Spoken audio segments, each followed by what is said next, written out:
Okay, today we shall be doing the forecasting evaluation. That means whether the forecast is good or bad. That we shall be checking today. We call it forecasting evaluation, and we have the variable here x, y, and z. We have the variable, and what is happening here, our data in this model, our data is from 1980 to 2000, right? Out of this 1980 to 1990 will be used for estimating regression line, and that is and from 1991 to 2000 the data would be used for forecasting.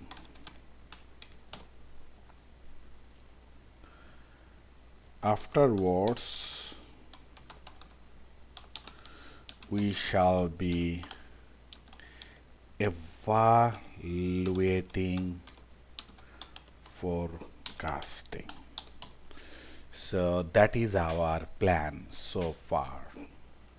Okay, and how to evaluate forecasting? So how to evaluate? We shall be taking few methods to evaluate forecasting. They are number one, root mean square error, and tail inequality coefficient.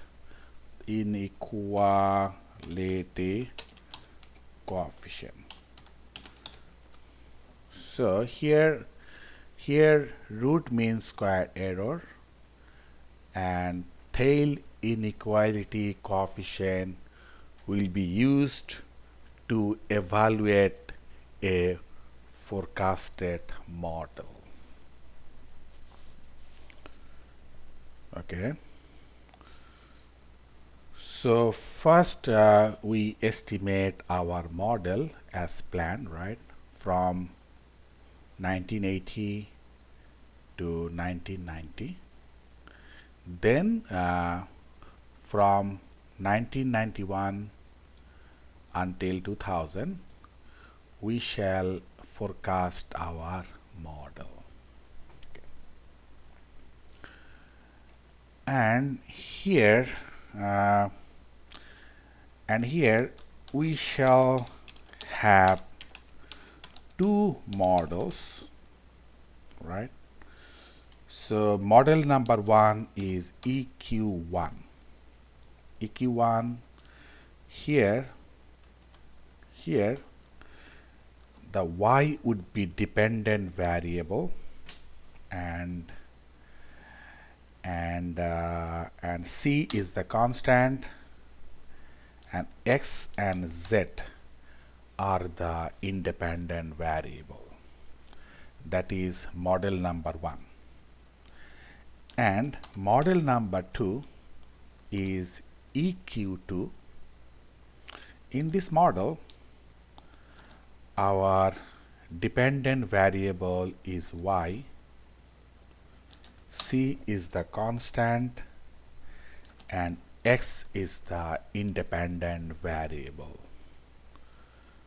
So in case of EQ1,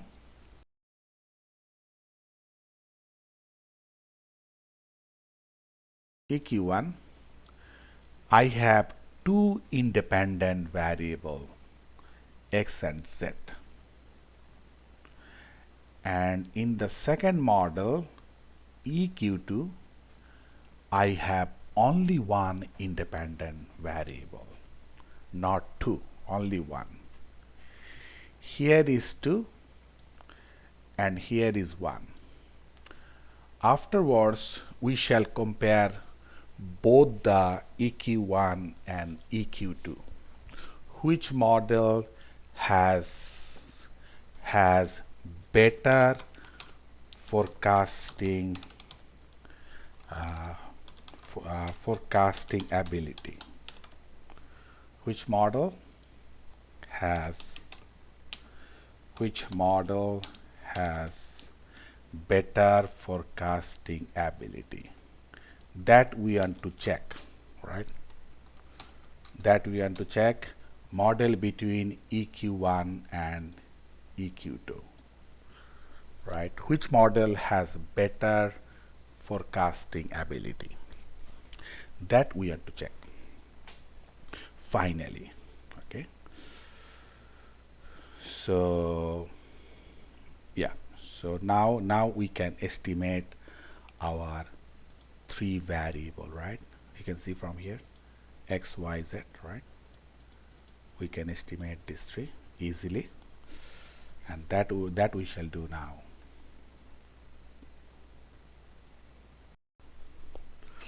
Okay, now I am showing all my three variable. I am opening all the three variable that we have as a group. I am opening as a group. You can see all the variables from 1980 until 2000, right? We have these three variable, from the 1980 to 2000. So this one is a time series data, and we have three variable y, x, and z. So first we shall estimate the model EQ1, then we shall estimate EQ2. Okay, so first I estimate EQ1. Okay, so as I said, we have two model, EQ1 and EQ2. So first I estimate EQ1, where y is dependent, x and z are independent variable. Excuse me. So I estimate the model. I go to quick estimate equation. I put the variable y, c, x, and z, and I take the sample size from 1980 to 1990 as planned, right? I'm taking it, and this is my model. Y is dependent, x and z are independent variable. So now I can estimate the model. Okay, so this is my estimated model, right? You can see. Okay,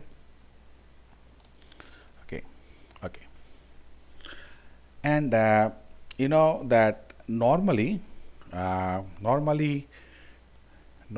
we can do forecasting when the estimated model has no problem, meaning that when the estimated model has no serial correlation, when the estimated model has no heteroscedasticity, when the residuals are normally distributed, and so on. But we are not going to check. We're not going to check.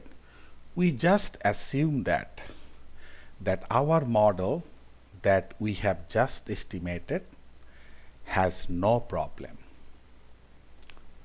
So meaning that this model now is ready for forecasting. And what I do, I give the name of this model. Here you can see the name. I put the name object. I put it EQ1. EQ1 is the name of this model, right? Okay. You see it has become EQ1. This model name is EQ1, and I assume that without checking, this model has no problem. That means no statistical problem, just I assume. So we can now go for forecasting. Normally, if the estimated model has statistical problem, we should not go for forecasting. First, we need to correct the model. Only then we can go for forecasting, not before that. Okay, so this EQ1 we shall be forecasting now. How to forecast? I go to forecast here, right? There is forecast. I click here. You see that EQ1 has come here. I shall be forecasting this model EQ1, and our forecast sample is from 1991 until 2000, right? That is our forecasting sample, meaning that beyond our estimated model. Our estimated model was from 1980 until 1990, but forecast sample is beyond the estimated regression line. It's from 1991 until 2000.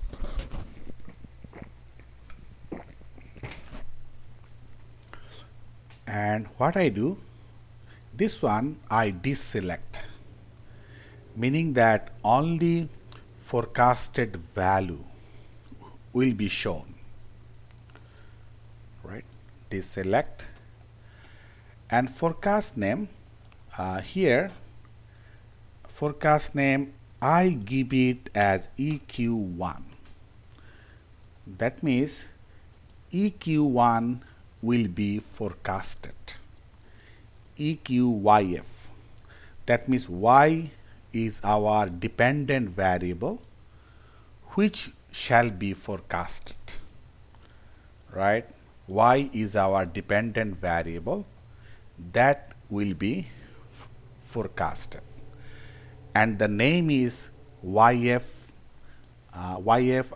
under slash EQ1, and the method is static forecast because our model is not a dynamic model. Our model is a static model. So here I take static forecast because no dynamic equation is there. So the method will be static method, not dynamic method. Okay, everything is set. Now we can proceed for forecasting. So I go to OK, right? Everything set. Okay, this is my forecasting result, right? We have come here, forecasting result of EQ1, right? And this is the forecasting result of 95% confidence interval, right? And so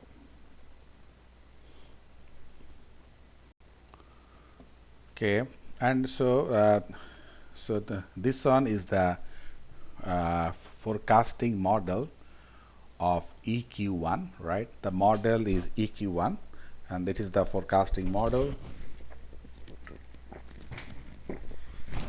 and this one YF EQ1, it is passing by right here, and here our forecast sample from 1991 until 2000.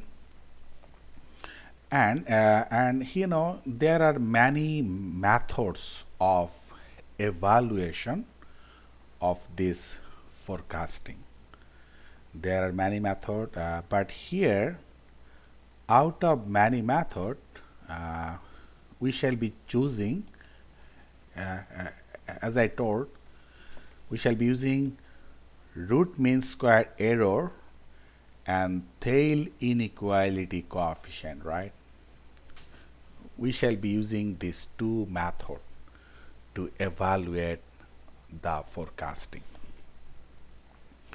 Okay, so first I talk about tail. First I talk about this one, root mean square error. Okay, so lower the root mean square error, better the forecasting. Okay, wow, what does it mean? Means that actual Y and forecasted Y, these two series will be moving together. That means the gap between actual Y and predicted Y will be small if the root mean squared error is small or lower. I am telling again, if the root mean square value is low, meaning that actual Y and forecasted Y, the gap between these two will be small, meaning that forecasting error will be small, meaning that that model is a good model. And when the root mean square value is high, meaning that the actual Y, what is Y here? Dependent variable. Actual Y and forecasted Y, the gap between these two will be large, meaning that our forecasting is not good. Okay, that is the guideline number 1. Then I talk about another evaluation. Tau, it is here, you can see root mean square is here, and the value of this model, okay, I'm just writing here, I'm sorry, in case of EQ1, the value of root mean square is 3.69, right? 3.69887, right? So, okay, I put it 3.69. So that is the root mean square of model EQ1, right? And then what about the second one? Tail inequality coefficient. You can see from here, right? We have one more method. I'm sorry, it's gone. Okay, making it big. Okay, tail inequality coefficient is 0.1600, and bias proportion is 0.5487, right? Okay. So first I talk about Thiel inequality coefficient, Thiel, right? Thiel inequality coefficient, which is U, right? Which that is represented by U. If U is equal to 0, meaning that there is a perfect fit. So perfect fit meaning that actual Y and forecasted Y is same. That means there is no error. There is no error, meaning that actual Y and forecasted Y will move together. That means they will become the same variable when U is 0. Okay, but if U is 1, then the predictive power of the model will be worst, right? So meaning that U is between 0 and 1, right? U is between 0 and 1. If 0, then the predictive power of the model is the best. If 1, then predictive power of the model is the worst. So the whole thing will be between these two. Okay, in our model, what is the value of U in this EQ1 model? We can see from here it is 0.1600, right? So you can see from here, right? So meaning that this one is close to 0. This one is close to 0. That means the predictive power of this model is strong. And we can see also some more things. Bias proportion. Here is actually Thiel inequality coefficient has 3 aspects such as bias proportion, variance proportion, covariance proportion. So these 3 are the 3 aspects of the Thiel inequality coefficient, right? So here we shall only check the bias proportion. What is the value of bias proportion in our model? Okay, bias proportion is how much? 0.5487, right? That means 54.87%. That is the bias proportion. That means this bias proportion is also called systematic error. Systematic error. It means that the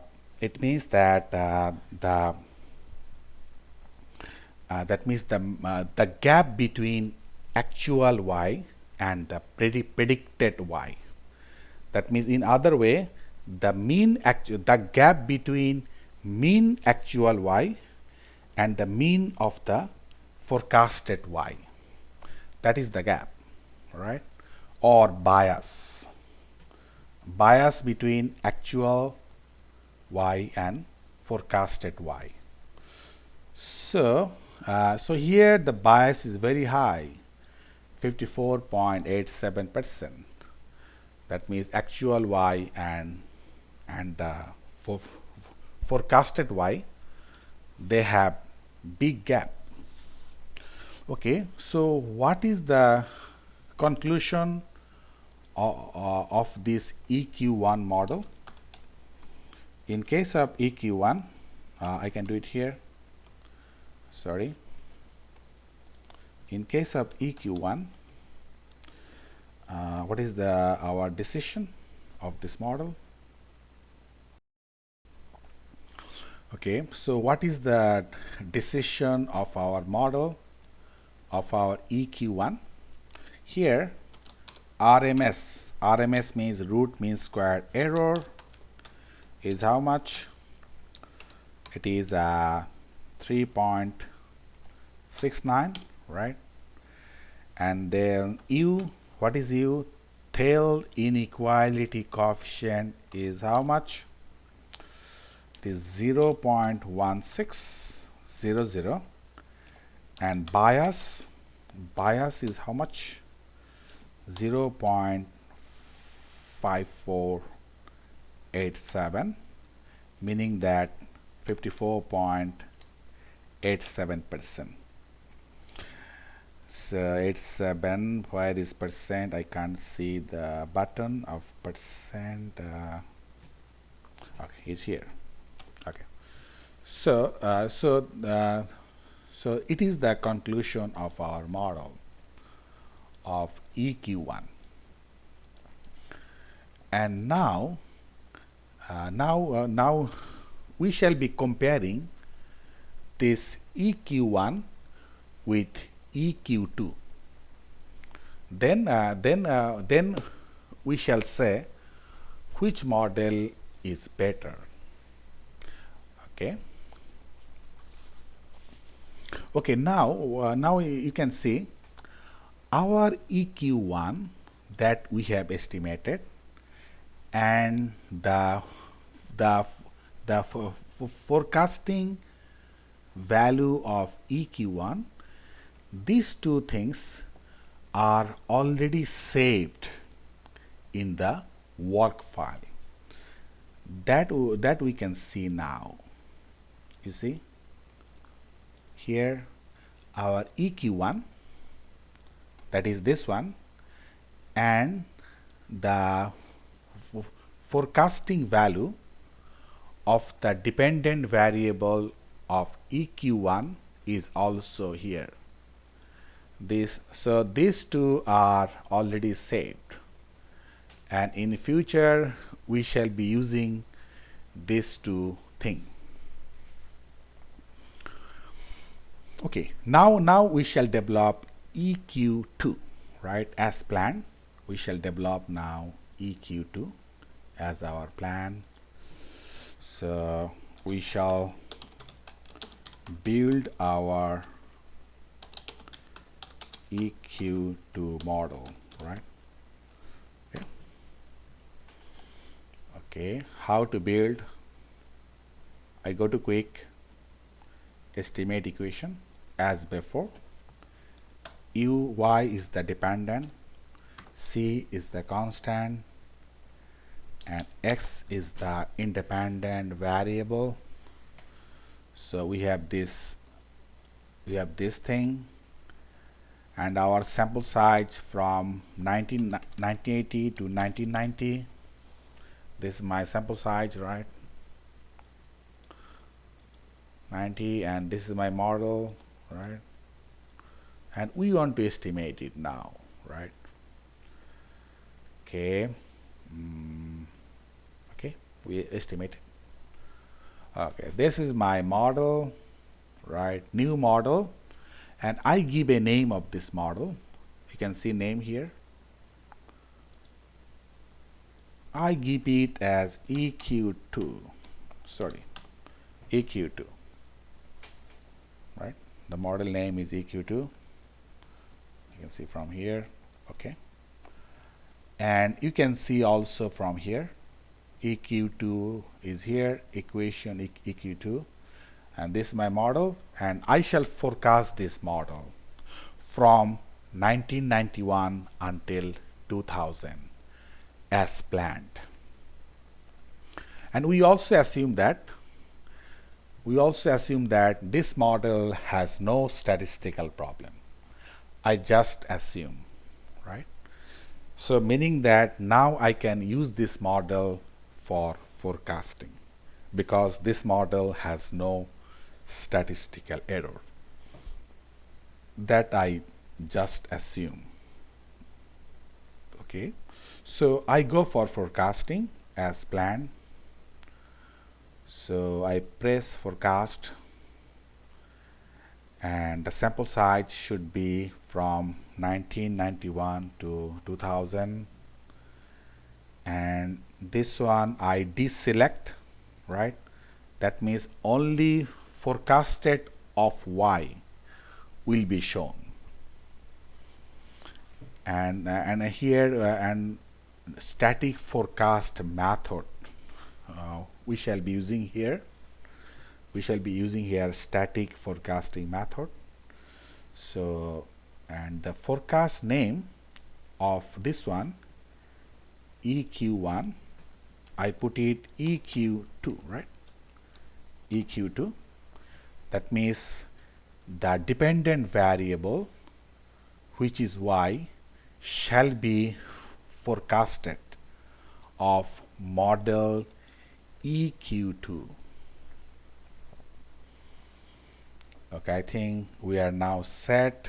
We can proceed further. So I press on the OK.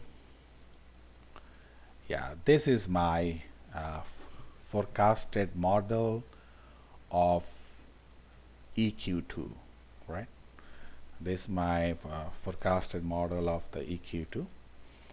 Now we can do it. Okay, so this model is EQ2. You can see from here, right? And this one is the 95% confidence interval of this variable, right? Of this our model. This comes here, right? And here, what is our root mean squared error value? So we can see from here directly. Okay, what I do, I write all the things here. Okay, so these are the value for EQ1, right? Now what about EQ2? So for EQ2, RMS error is how much? 5.21. Then U, what is U? Tail inequality coefficient, how much? It is 0.2372, sorry. And then the bias proportion, which is one aspect of tail inequality coefficient, is how much? 0.5744, meaning that 57.44%. Okay. Okay. Now we can compare between these two models, right? We can compare between these two models. Okay. Okay. For case of EQ1, what is our value of root mean squared error? 3.69. And for case of EQ2, root mean square error is 5.21, meaning that EQ1 is a better forecasted model because the error is smaller than 5.21. Okay, then second one we can compare. For case of EQ1, how much is the U? 0.1600, and here U is 0.2372. So here EQ1, the model is a better model than EQ2 because u is smaller than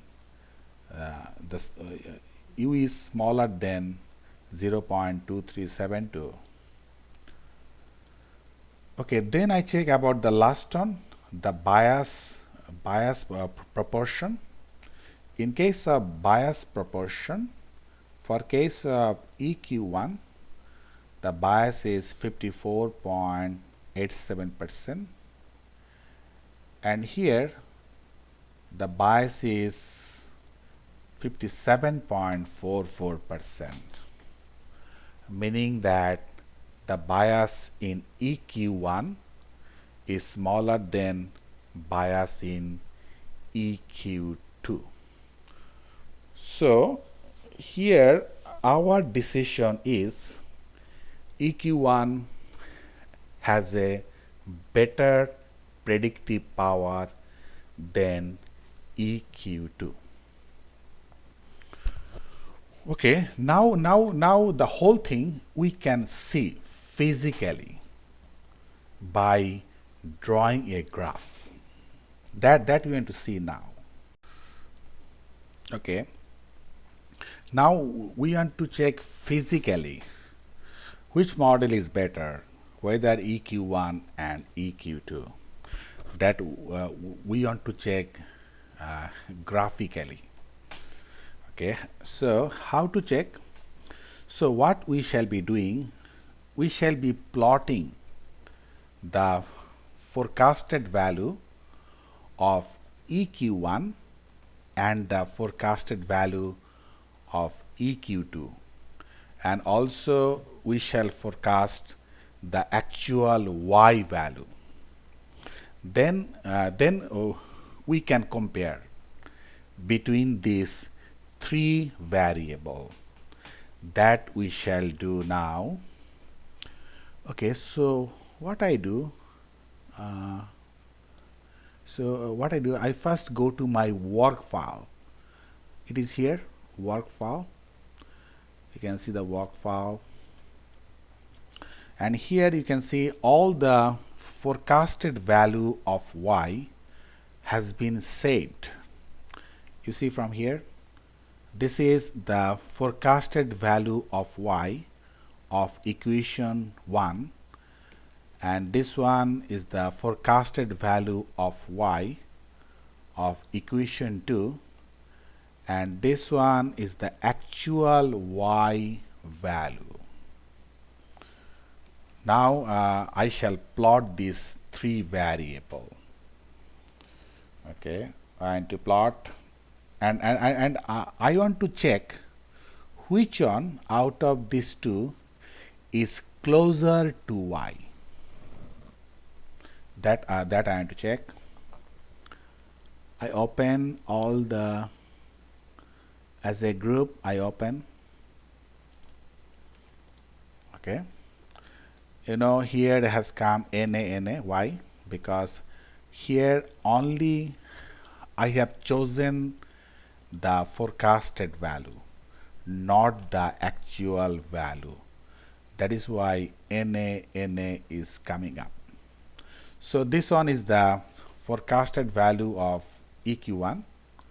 This one is the forecasted value of EQ2. And this one is the actual data that we have. Okay. So so I go to quick, I go to graph, then I press OK. So you know, see, we have the three variable here, YF EQ1, YF EQ2, and Y, right? We have three variable.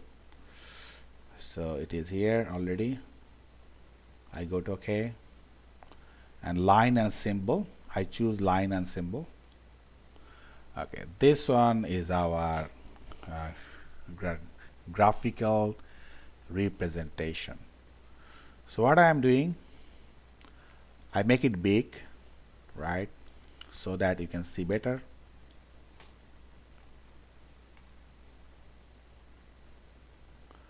I make it big.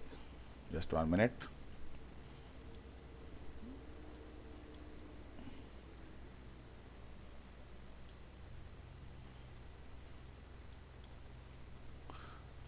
big. Problem in the mouse. Okay, now it's getting better. Last time, okay, it's getting bigger. My computer is very slow because it is a it is not a good computer. My computer is not good, so it is slow. It takes longer time to operate something. Okay, I think I make it big. Okay, I think it's okay. I make it further big so that you can see better. Yes. Okay, here you can see first I talk about this y, which is green one. It is the actual y, right? All the green one, right? Actual y.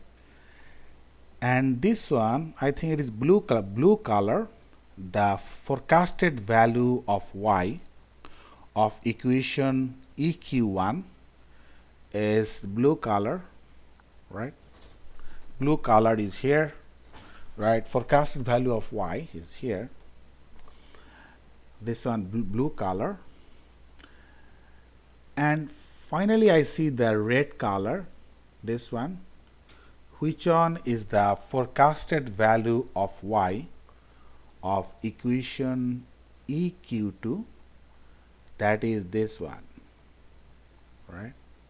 The red color. Okay. Now the question is that which model is closer to actual y? Meaning that which forecasted value of y is closer to actual y. So now we can easily see, we can see it easily that EQ1, this one is closer to actual y, meaning that the forecasting error of EQ1 is smaller than the forecasting error of EQ2. Okay, what does mean by forecasting error? The gap between actual y and forecasted y, meaning that the gap, you see the gap, right? The gap, that is called forecasting error. So now between these two models, which model has better forecasting power? Certainly EQ1, right? Certainly it is EQ1, and we have come to the same decision also previously. Previously also we came to the decision that EQ1 has better forecasting model than EQ2, and also we can see from here. So thank you very much for being with me for a while.